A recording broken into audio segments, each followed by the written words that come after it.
What's poppin', guys? Guard Champion here, and happy Father's Day to all you daddos out there. And this is a special Father's Day for me because I'm technically now a dad, despite her not being born yet, but still. And I already got her first outfit. Isn't it fantastic? Today, we're going to be talking about one of the few daddos in the series, Tanjuro Kamado. And this is a special video because this will be my first video containing spoilers. But there's good reason, because I highly doubt that they are going to make another Tanjuro pop. So therefore, I want to cover all the details in this one, just in case. For the Funko review, we're going to be critiquing the pop itself, figuring out where the heck the pop came from in the series, and then see if it needs the Shinobu treatment. For the character breakdown, I will make sure it's very obvious when to leave the video if you do not want any manga spoilers. Timestamps will be in the description below in case you want to watch a certain part of the video. With all that out of the way, let's dive right into this.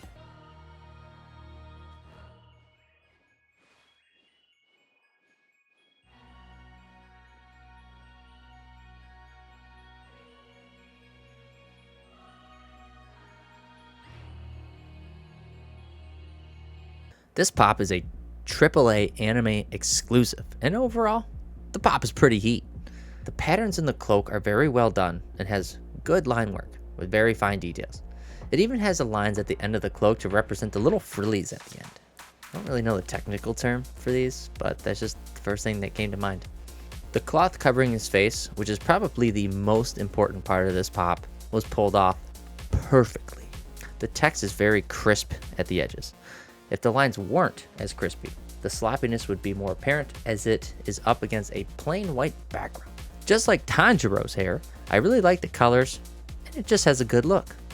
This pop has a lot going on between the blowing hair, the item he's holding, and just the flow of his outfit as he's performing the Hinokami Kagura. So this is far from a boring pop. I would rate this pop a solid 9.5. Now what can we do to make it to a 10? The Shinobu treatment. As Tanjiro is performing the Hinokami Kagura, I think the flames coming up from the base stand would be absolutely over the top. So that concludes my critique of the Funko Pop. And now it's time for the character breakdown. Tanjuro Kamado, descendant of Sumiyoshi Kamado. He is the one person that Yurichi taught sun breathing to in secret. This technique has been passed down from generation to generation. Tanjiro married Kai and had 6 children with her: Rokuta, Shigeru, Hanako, Takio, Nezuko, and our favorite good boy, Tanjiro. Tanjiro was quiet, calm, and perceptive of his surroundings. His occupation was a coal burner. Seems to run in the family. Speaking of running in the family, the Hanafuda earrings have also been passed down and eventually made their way down to Tanjiro after his father died. Not the happy ending you were expecting, but we knew right from episode 1 that the Kamados had no father figure, so Tanjiro had to step up to the plate and care for the family in his place. We do get flashbacks and glimpses of Tanjiro, clearly because he's still a character and Funko even made a pop of him. He was sick and frail towards the end of his life, but something he had all of his life was a scar on his head. I wonder what that could be. He had incredible stamina despite this illness, as he is still able to perform the Hinokami Kagura in the snow and do it from dusk to dawn, barefoot. The markings on his mask say flames, and I wonder what this could be a reference to. We are shown this sacred dance in a flashback of Tanjiro's when facing the lower ranked demon Rui, and uses this to increase his abilities to fight. He then comes to Tanjiro in his dreamlike state that Enmu puts him in. He appears to Tanjiro and tells him in order to break free, something must be cut. No! No!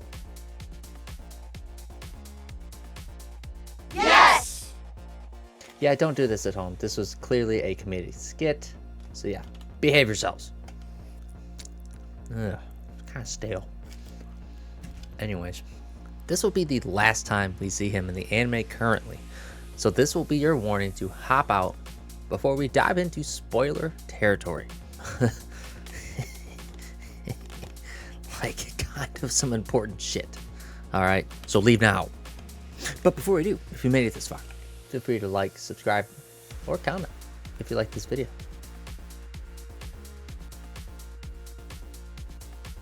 Let's start out this spoiler section with a huge one. The birthmark on Tanjiro's forehead is actually a Demon Slayer mark. No way. This is proven by the fact that Shinjiro Rengoku stated that all Sunbreathers are born with a mark on their foreheads. Tanjiro had the ability to enter this selfless state, which basically show no trace of anger, hatred, fear, or even a fighting spirit. This is a super important detail that we will cover here shortly. In a flashback that Tanjiro had, when him and Giyu were fighting Akaza, we are shown that Tanjiro was able to sense a human-eating bear before it was even to the warning bells. He then entered the transparent world and beheaded this monstrous man-eating bear. This transparent world ability allows the user to see inside their opponent's bodies, being able to see the blood flow, muscular contractions, breathing, and make it so you can predict their movements and find openings in their attacks. This ability can be attained after the Demon Slayer mark is acquired. The crazy thing is that even Guillaume is able to access this, despite being blind. This flashback was super crucial to the unfolding events as it allows Tanjiro to kill Akaza by obtaining these new skills. Tanjiro's final appearance in the series is when he appears before Nezuko to help guide her to Tanjiro, who is kind of in some trouble as he's fighting Big Daddy Muzan Jackson. So despite being dead for the entirety of the series, he played a huge role in Tanjiro's development and saved his ass when push comes to shove against the strong demons that he squared up against. Without his memory of the father, it would not have been possible to defeat Muzan and all the events leading to the final battle. So this Daddo was kind of a big deal. Just like all you daddos out there. To all you out there, don't hold back on the terrible dad jokes. And hey, we get this special treatment once a year, so enjoy it. So yeah, this is kind of fun, going into complete character breakdowns. Let me know if you want to see more videos like this in the future in the comments below. Thank you for watching, and I hope you have a good day.